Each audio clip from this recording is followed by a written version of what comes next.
వైఎస్ఆర్ కాంగ్రెస్ పార్టీలో ఇప్పుడు టిక్కెట్లు కోల్పోయే ప్రజాప్రతినిధులకి ఒక బంపర్ ఆఫర్. ఇక పైన మీరు హీరోలు అవుతారు. ఇప్పటిదాకా మిమ్మల్ని దొంగలుగా చూపించిన వాళ్ళు, మిమ్మల్ని తప్పుడు మార్గంలో చూపించినటువంటి వాళ్ళే మిమ్మల్ని హీరోల్ని చేస్తారు. ఎందుకంటే జగన్మోహన్ రెడ్డిని దెబ్బ కొట్టాలి అంటే మీరందరూ మంచోళ్ళు, జగన్మోహన్ రెడ్డి దుర్మార్గుడు అని మిమ్మల్ని రెచ్చగొట్టాలి. ఈనాడు, ఆంధ్రజ్యోతి, టీవీ5, మహా టీవీ, ఏబిఎన్, ఈటీవీ వీటన్నిట్లలో 6 రకాలైనటువంటి 2 పత్రికలు, 4 ఛానళ్లలో మీకు అద్భుతమైన అవకాశాలు వస్తే, మీకు కనుక పబ్లిసిటీ కావాలనుకుంటే ఆయా పేపర్లకి స్టేట్మెంట్ ఇవ్వచ్చు, ఆయా టీవీల్లో వెళ్ళి కూర్చుంటానంటే రోజుల తరబడి ఇస్తారు రఘురామకృష్ణరాజుకి ఇచ్చినట్టుగానే. ఎందుకంటే వాళ్ళు ఈనాడు రాసింది నమ్మించారు, నట్టేట ముంచారు. ఆళ్ళ రాజీనామా అందుబాటులో లేకుండా పోయిన మోపీదేవి, అట్లాగే సుభాష్ చంద్రబోస్ బాధపడుతున్నాడు, ఆ నేతల మదిలో మరో ఆక్రందన అన్నటువంటి వార్తతో రాసుకొచ్చింది. మరి చంద్రబాబు నాయుడు కేసినేని నానిని తీసి కేసినేని చిన్నిని పెడతానంటే ఆక్రందన, ఆక్రోశమా?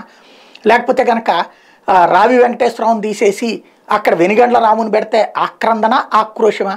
లేకపోతే అరక్కులో అంతకుముందు ఉన్నటువంటి మాజీ మంత్రిగా చేసినటువంటి అతన్ని పక్కన పెట్టేసి ఇప్పుడు కొత్త అతనికి ఇస్తే మరి ఆక్రందన, ఆక్రోశమా? అక్కడ ప్రజాస్వామ్య పరిరక్షణ, తెలుగుదేశం పార్టీ ఆలోచన వ్యూహం. అదే జగన్మోహన్ రెడ్డి చేస్తే దుర్మార్గం. ఇప్పుడు రేపు పొద్దున పవన్ కళ్యాణ్కి 35-40 సీట్లు ఇస్తారు. ఆ ఇచ్చిన చోట తెలుగుదేశం పార్టీ వాళ్ళు ఆక్రందిస్తారా, ఆవేదన వ్యక్తం చేస్తారా, ఆగ్రహిస్తారా? జనసేనలో పాత వాళ్ళకి కాకుండా కొత్త వాళ్ళకి, కొత్త ఫేసులకి అవకాశాలు ఇస్తారు. అప్పుడు పాత వాళ్ళకి ఆక్రందన, ఆవేదన, ఆక్రోశమా?